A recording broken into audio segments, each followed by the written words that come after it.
जय हिंद। क्या खबर बानी? सब ठीक बा? हमरा भी सब ठीक बा। तो आज हम सब क्या किस चीज़ का क्लास करने वाले हैं? आज हम सब क्लास करने वाले हैं पॉलिटिका यानी सामाजिक विज्ञान का। यहाँ पे हिस्ट्री का क्लास 5 खत्म हो चुका था, अब 5 लगातार क्लास होने वाला है पॉलिटिका। तो हम लोग 5 पॉलिटिका क्लास करने वाले हैं। तो हम लोग समझेंगे क्या? हम लोग समझेंगे आज के इस क्लास में सरकार क्या है, व्हाट इज गवर्नमेंट। सरकार क्या है, व्हाट इज गवर्नमेंट। देख सकते हैं कि सरकार के खिलाफ हर हमेशा विरोध होते रहते हैं। कभी राज्य सरकार के खिलाफ विरोध होता है, कभी देश के सरकार के खिलाफ विरोध होता है। तो ये विरोध क्यों होता है, सरकार को क्या काम करना चाहिए, सरकार किस तरीके से अपने अपने काम को अंजाम देता है, सरकार के कितने अंग होते हैं, कार्यपालिका, उदयपालिका, न्यायपालिका, कार्यपालिका, उदयपालिका, न्यायपालिका, किस तरीके से ये सब काम करते हैं, इसको हम लोग समझेंगे आज के इस क्लास में। तो चलिए आज के इस क्लास को स्टार्ट करते हैं। आज के इस क्लास का टॉपिक क्या है? आज के इस क्लास का टॉपिक है सरकार क्या है, व्हाट इज गवर्नमेंट। सरकार क्या है, व्हाट इज गवर्नमेंट। तो सबसे पहले कुछ इस तरीके से हम लोग क्या लिख देते हैं, यहाँ पे डेट लिख देते हैं। तो चलिए शुरू करते हैं। सरकार क्या है, सरकार क्या है, सरकार क्या है,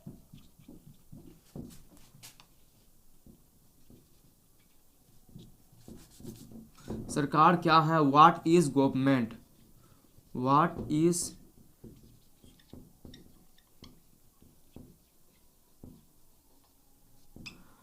सरकार क्या है, व्हाट इज गवर्नमेंट।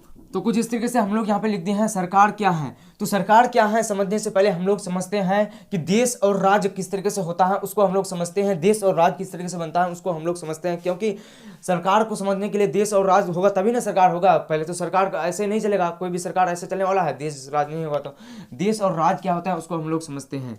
देश और राज्य क्या होता है, देश और राज्य, देश और राज्य क्या होता है, देश और राज्य क्या होता है, इसमें हम लोग फर्क समझते हैं। देख सकते हैं कि बिहार एक क्या है, राज्य है, स्टेट है। असम क्या है, असम एक राज्य है, स्टेट है। तो कुछ इस तरीके से देश और राज्य क्या है इसको हम लोग समझते हैं। फिर हम लोग समझेंगे केंद्र शासित प्रदेश क्या है, इसको भी हम लोग यहीं पे समझ लेंगे। तो देश क्या है, देश के पास क्या होना चाहिए, देश होने के लिए, देश होने के लिए, देश होने के लिए स्थान नंबर 1, स्थान नंबर 1 क्या होता है, स्थान। देश होने के लिए क्या होना चाहिए, स्थान होना चाहिए। नंबर 2 जनसंख्या, जनसंख्या क्या होना चाहिए, जनसंख्या, जनसंख्या होना चाहिए। और नंबर 3 कुछ इस तरीके से क्या होना चाहिए, नंबर 3 होता है शासन, शासन। और नंबर 4 संप्रभुता, क्या होता है, संप्रभुता, संप्रभुता। तो यही सब मेन होता है संप्रभुता, इसी को हम लोग समझेंगे। तो क्या होना चाहिए देश होने के लिए क्या होना चाहिए, देश होने के लिए स्थान, जगह तो होना ही चाहिए, तभी तो होगा देश या स्थान कुछ होगा।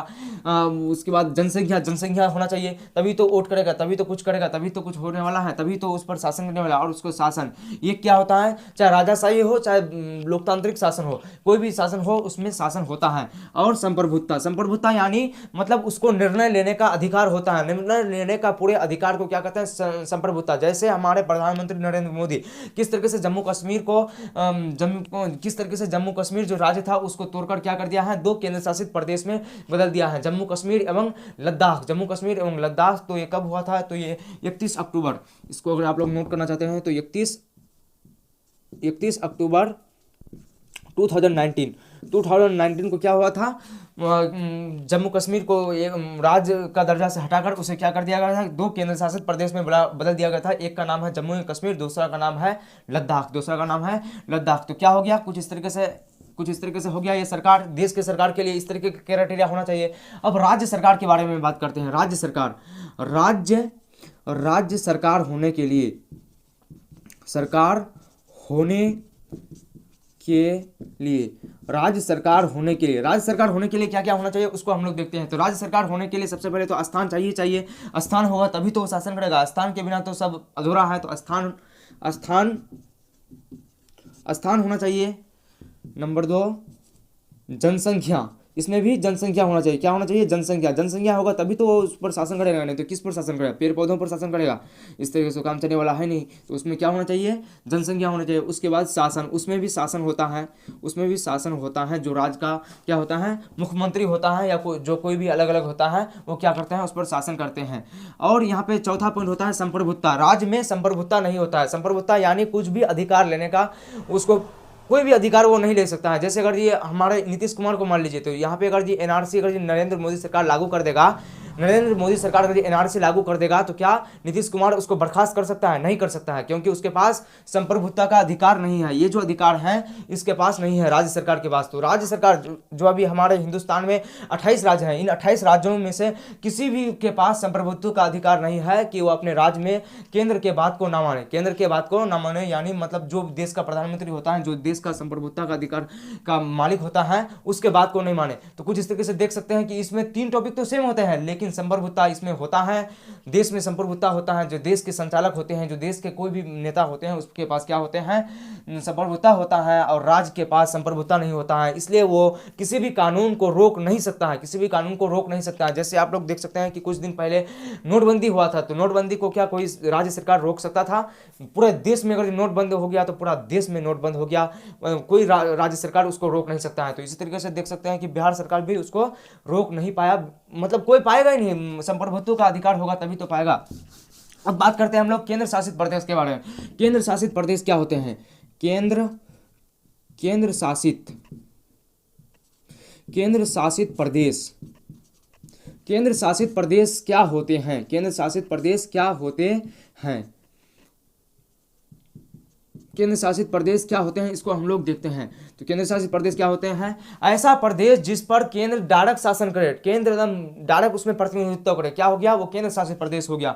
जैसे आप लोग मान लीजिएगा दिल्ली, दिल्ली में क्या हो गया? केंद्र वहाँ पे डायरेक्ट शासन करता है। देख सकते हैं कि अरविंद केजरीवाल वहाँ का सरकार है, फिर भी वहाँ पे क्या चलता है? मोदी का ही दाल चलता है, मोदी का ही सब वहाँ पे चलता है। देख सकते हैं कि अंडमान एवं निकोबार ये क्या है? तो अभी कुल केंद्र शासित प्रदेश कितना है? तो कुल केंद्र शासित प्रदेश की संख्या 9 है, क्योंकि इसमें जम्मू कश्मीर एवं लद्दाख को शामिल कर दिया गया। जम्मू कश्मीर एवं लद्दाख को जब शामिल कर दिया गया है तो ये 9th हो गया, और राज्य जो 29 था वो घटकर क्या हो गया है? 28 हो गया। क्या हो गया है? 28 हो गया है। तो कुछ इस तरीके से आप लोग देख सकते हैं कि जहां केंद्र शासित प्रदेश किसे कहते हैं? जहां प्रधानमंत्री डायरेक्ट रूप से शासन करे, जहां केंद्र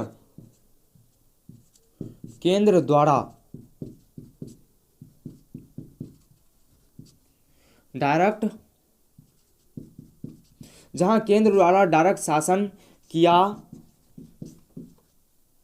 जाए, जहां केंद्र द्वारा डायरेक्ट शासन किया जाए उसे क्या कहेंगे? केंद्र शासित प्रदेश। केंद्र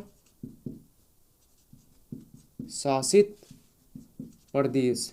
ऐसा नहीं कि इन प्रदेशों में मुख्यमंत्री नहीं होते, इन प्रदेशों में मुख्यमंत्री होते हैं, लेकिन उनका परसेंटेज बटा हुआ होता है कि 60% किसी अगर केंद्र के पास रहेगा तो 40% रहेगा राज्य सरकार के पास, या फिर राज्य सरकार के पास अगर 60% रहेगा तो 40% केंद्र सरकार के पास रहेगा। तो कुछ इस तरीके से इसमें आते हैं केंद्र सरकार, राज्य सरकार एवं केंद्र शासित प्रदेश में। अब हम लोग देख सकते हैं कि सरकार क्या है। तो सरकार क्या है, जो पूरा निर्णय देखते हैं कि सरकार क्या है। तो सरकार क्या है मतलब कुछ इस तरीके से क्या होता है? सरकार शासन करता है। क्या करता है? किसी भी स्थान पर शासन करता है। तो उसमें क्या क्या होता है? स्थान होता है, जनसंख्या होता है, वो शासन करता है। और केंद्र सरकार के पास जो देश के पूरे सरकार होते हैं, जो पूरे मुल्क के सरकार होते हैं, उसके पास संप्रभुत्ता का अधिकार होता है। और कुछ इस तरीके से यहाँ पे केंद्र राज्य जो सरकार होते हैं उसके पास संप्रभुत्ता का अधिकार नहीं होते हैं। और केंद्र शासित प्रदेश में किस तरह से शासन होते हैं, इस तरीके से आप लोग समझ गए होंगे। इसके बारे में हम लोग डिटेल से और भी मतलब क्लास करते जाएंगे, और इसके बारे में हम लोग डिटेल से पढ़ते जाएंगे। तो सरकार क्या है? तो सरकार किस तरीके से आप लोग देख सकते हैं कि कभी भूकंप आ जाता है, देख सकते हैं कि कभी किस तरीके से तुर्की में अभी भूकंप आया हुआ है, तो वहाँ पे कौन मदद करता है? अभी तो वहाँ पे कौन मदद करता है? वहाँ पे सरकार मदद करता है। तो तैयब रजब एर्दोगान ने क्या किया है? वो अपने जो भी संपत्ति था उसका आधा को क्या कर दिया? वक्फ कर दिया है उन लोगों के लिए, मतलब जो मतलब घायल परिवार हैं उन लोगों को मतलब वक्फ कर दिया है कि हम दे रहे हैं उसको, कुछ इस तरीके से दान कर दिया है। तो हम लोग समझते हैं कि सरकार क्या है? तो सरकार किस तरीके से भूकंप आता है, किस तरीके से बाढ़ आता है, किस तरीके से सूखा होता है, तो किसी क्षेत्र को सूखा ग्रस्त कर देना, कि किसी लोगों को मतलब कुछ दान दे देना, वृद्धा पेंशन देख सकते हैं कि लोगों को दिया जाता है, ये सब देना, एक एजुकेशन प्रणाली को विकसित करना। और देख सकते हैं कि अलग अलग किसान सम्मान योजना, अलग अलग प्रकार के चीज़ होते रहते हैं। और प्रशासन को चलाना, क्या चलाना? प्रशासन को चलाना। देख सकते हैं कि कहीं कोई बाइक चोरी हो गया, बाइक चोरी हो गया तो अब क्या करेगा? लोग तो आपस में लड़के खत्म हो जाएगा। तो उसके लिए क्या किया है? सरकार एक व्यवस्था कायम किया है। सरकार क्या किया है? व्यवस्था कायम किया है, जिसके तहत उसको ढूंढा जाएगा, उसको खोज विचार किया जाएगा। सरकार का अपना सैनिक होता है, अलग अलग प्रकार के चीज होते हैं। तो सरकार क्या है?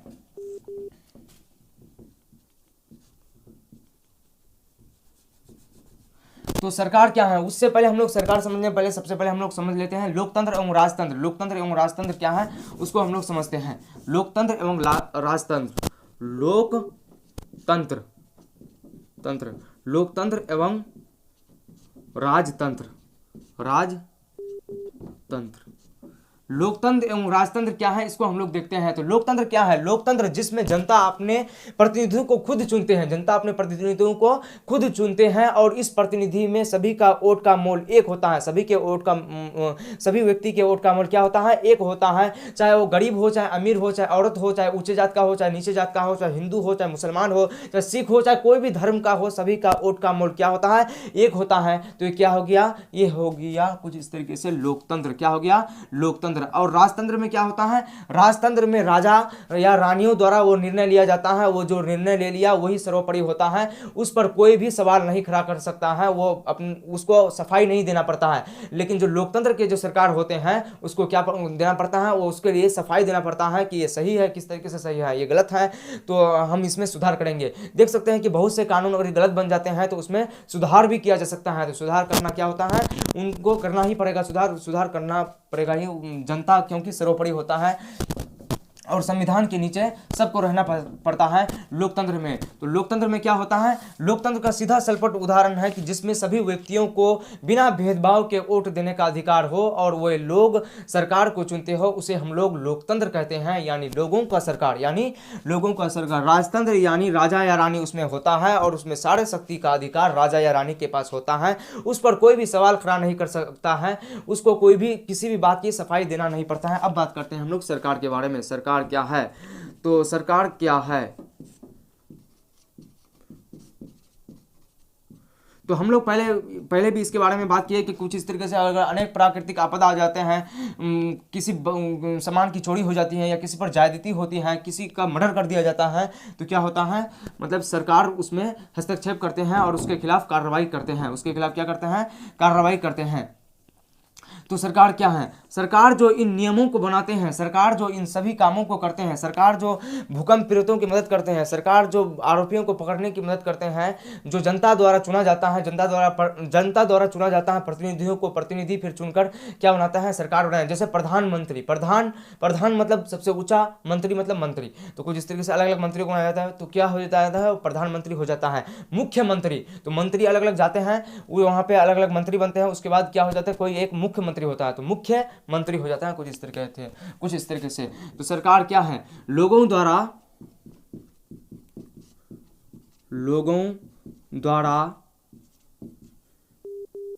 दिए गए वोटों से उनके प्रतिनिधि क्या होते हैं? उनके प्रतिनिधि। लोगों द्वारा दिए गए वोटों से उनके प्रतिनिधि जीत कर जाते हैं, और जीत कर जाते हैं और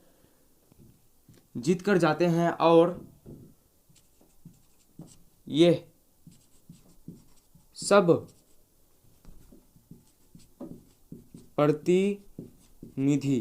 सब प्रतिनिधि किसी खास क्या करते हैं? ये सब प्रतिनिधि किसी खास व्यक्ति को चुनते हैं।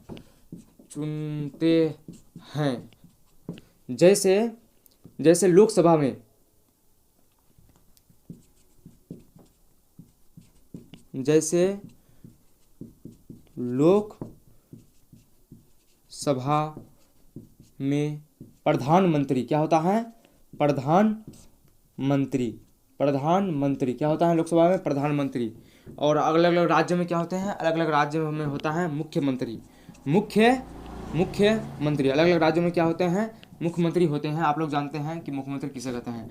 तो क्या होते हैं? अलग अलग राज्य में क्या होते हैं? मुख्यमंत्री होते हैं। अलग अलग राज्य में मुख्यमंत्री होते हैं। तो कुछ इस तरीके से कहीं प्रधानमंत्री होता है तो कहीं ये होता है। तो प्रधानमंत्री जो हमारे देश का होता है उसमें संप्रभुत्व का अधिकार होता है और मुख्यमंत्री को संप्रभुत्व का अधिकार नहीं होता है। इसलिए वो केंद्र के किसी भी बातों को टाल नहीं सकता है। केंद्र के किसी भी बातों को क्या कर नहीं सकता है? वो किसी भी बातों को टाल मटोल नहीं कर सकता है। उसको लागू होना करना ही पड़ेगा। मतलब कुछ भी कर ले उसके वो देश के खिलाफ जा ही नहीं सकता है। तो कुछ इस तरीके से सरकार होते हैं।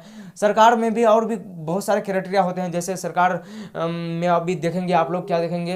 कार्यपालिका विधायिका, कार्यपालिका, न्यायपालिका, विधायिका, कार्यपालिका एवं न्यायपालिका। तो उसके बारे में हम लोग अगले क्लास में बात करेंगे किस तरीके से विधायिका, कार्यपालिका, न्यायपालिका होते हैं। तो क्या होते हैं? वो सरकार के अंग होते हैं, विधायिका, कार्यपालिका, न्यायपालिका। तो ये जो देश के सरकार होते हैं वहाँ पे भी विधायिका, कार्यपालिका, न्यायपालिका होते हैं। जो राज्य की सरकार होते हैं वहाँ भी विधायिका, कार्यपालिका, न्यायपालिका होते हैं। क्या होते हैं? विधायिका, कार्यपालिका, न्यायपालिका होते हैं। तो कुछ इस तरीके से आप लोग समझ गए होंगे कि सरकार क्या है, किस तरीके से वो लोग काम करते हैं, राज्य एवं देश के सरकार किस तरीके से काम करते हैं और लोकतंत्र एवं राजतंत्र में किस तरीके से काम होते हैं। और यहाँ पे आप लोग को कुछ थोड़ा बता देते हैं कि यहाँ पे आप लोग को पहले भी बताए, यहाँ पे पहले कुछ इस तरीके से मिटा दिए हैं। तो सबसे पहले जो यहाँ पे तेलंगाना जो 29वां राज्य बना, तेलंगाना जो 29वां राज्य बना कुछ इस तरीके से, तो किस इससे बना? वो हैदराबाद से।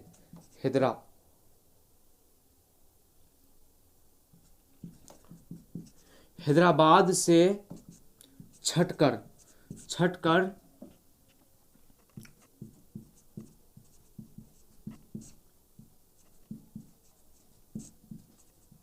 हैदराबाद से छटकर तेलंगाना राज्य बना। ये कब बना?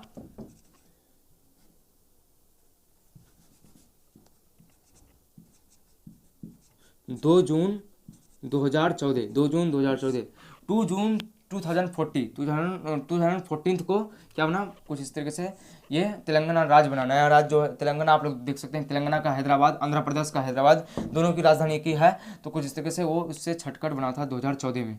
अब यहाँ पे बात करते हैं 31 अक्टूबर को क्या हुआ? 31 अक्टूबर को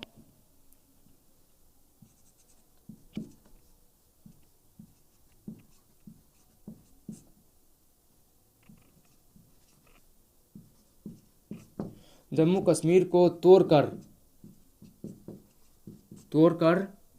2 केंद्र शासित प्रदेश, 2 केंद्र शासित प्रदेश क्या हुआ? जम्मू कश्मीर को तोड़कर क्या क्या? 2 केंद्र शासित प्रदेश। क्या क्या केंद्र शासित प्रदेश है? नंबर 1 आता है जम्मू एवं कश्मीर। नंबर 1 आता है जम्मू एवं कश्मीर। दूसरा आता है लद्दाख। तो कुछ इस तरीके से हम लोग यहाँ पे जाने कि सरकार क्या है, किस तरीके से ये सब काम करते हैं, देश और राज्य क्या होते हैं, किस तरीके से लोकतंत्र एवं राजतंत्र होते हैं। और इसके जो नेक्स्ट पार्ट में हम लोग देखेंगे उसमें हम लोग क्या देखेंगे? उसमें हम लोग सरकार के 3 अंग के बारे में देखेंगे। क्या देखेंगे? किस तरीके से विधायिका होता है, किस तरीके से कार्यपालिका होता है और किस तरीके से न्यायपालिका होते हैं। ये किस तरीके से अपने पावरों को इस्तेमाल करते हैं और जो आप लोगों के लिए ज़रूरी होगा उसको हम लोग लेके आएंगे। तो फिर मिलते हैं नेक्स्ट क्लास में। Thanks for watching. जय हिंद।